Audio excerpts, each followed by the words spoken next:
pada 26 hari bulan 3 tahun 2016, lebih kurang pukul 9.50 malam. Pihak polis telah menerima satu maklumat daripada satu perempuan Cina berumur 49 tahun bekerja suri rumah yang beralamat di Kota Damansara, yang mana pengadu dalam kes ini iaitu perempuan Cina tersebut telah membuat laporan polis yang mengatakan lebih kurang pukul 9.30 malam apabila dia kembali ke rumah setelah menghadiri dinner dengan keluarga dia.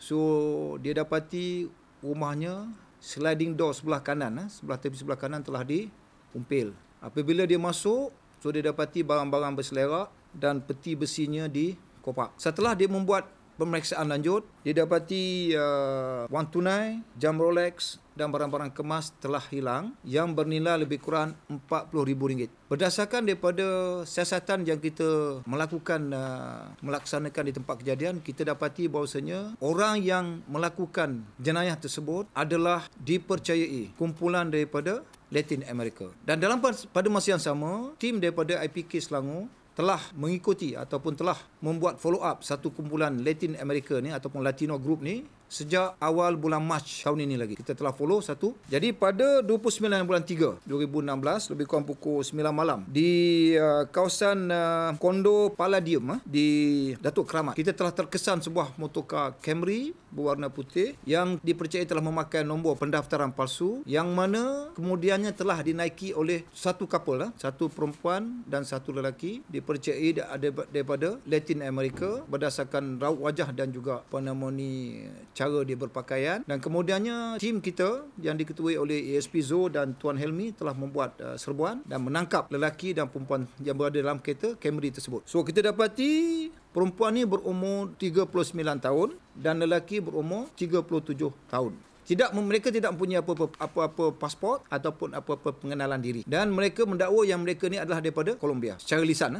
Kemudiannya pemeriksaan kenderaan telah dibuat dan kita telah menjumpai beberapa barang kes seperti peralatan pecah rumah, dia punya topeng muka, termasuk juga nombor-nombor pendaftaran palsu dan sarung tangan.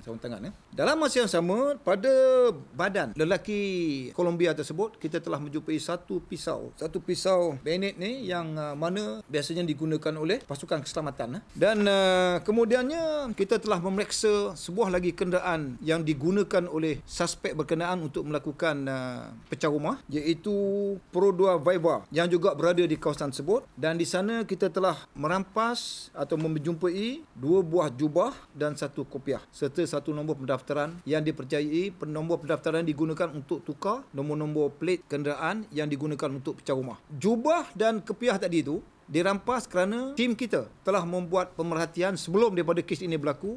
Ada kalanya mereka ini menyamar memakai jubah dan kopiah.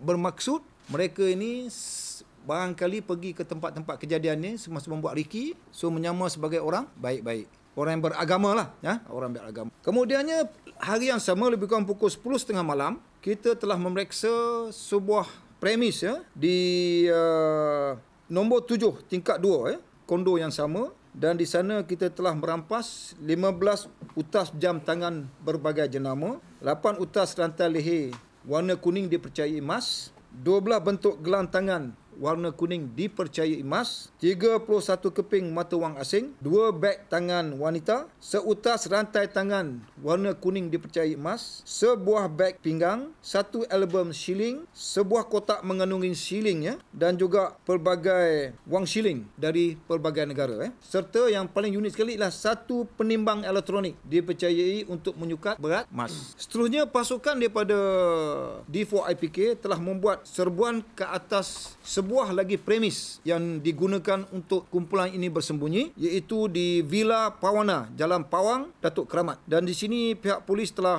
merampas sebahagian lagi barang-barang kes, iaitu sebagaimana yang tuan tengok, 2 patung di sana, 1 patung helang, 1 patung kuda, kemudiannya pinggan shilling warna perak, seutas jam tangan Rolex bersama sarung, mana jam Rolex bersama sarung, dan juga pelbagai mata wang shilling serta sarung tangan warna hitam. Pada 31 bulan 3, lebih kurang pukul 3.30 petang, bertempat di Seksyen 9 Shah Alam ni, kita telah tangkap satu lagi lelaki Melayu yang dipercayai bersubhat dengan kumpulan daripada Latin Amerika ini, berumur lebih kurang 47 tahun, beramat di Bukit Antarabangsa, Taman Kelab UK di Ampang. Jadi pemeriksaan rumah kepada suspek nombor 3 ni telah dibuat dan kita telah merampas file-file yang berkaitan dengan pendaftaran nombor kereta dan juga surat-surat perjanjian penyewaan kereta. Jadi dengan tertangkapnya ahli-ahli kumpulan ini, setakat ini kita telah mengenal pasti 8 kes yang dipercayai mereka ini terlibat, iaitu 5 kes di PJ, 1 kes di Shah Alam dan 2 kes di Brickfield. Walau bagaimanapun, kita percaya kumpulan ini telah melakukan lebih kurang 20 kes pecah rumah yang melibatkan kerugian besar di kawasan Lembah Kelang, terutamanya di kawasan Selangor.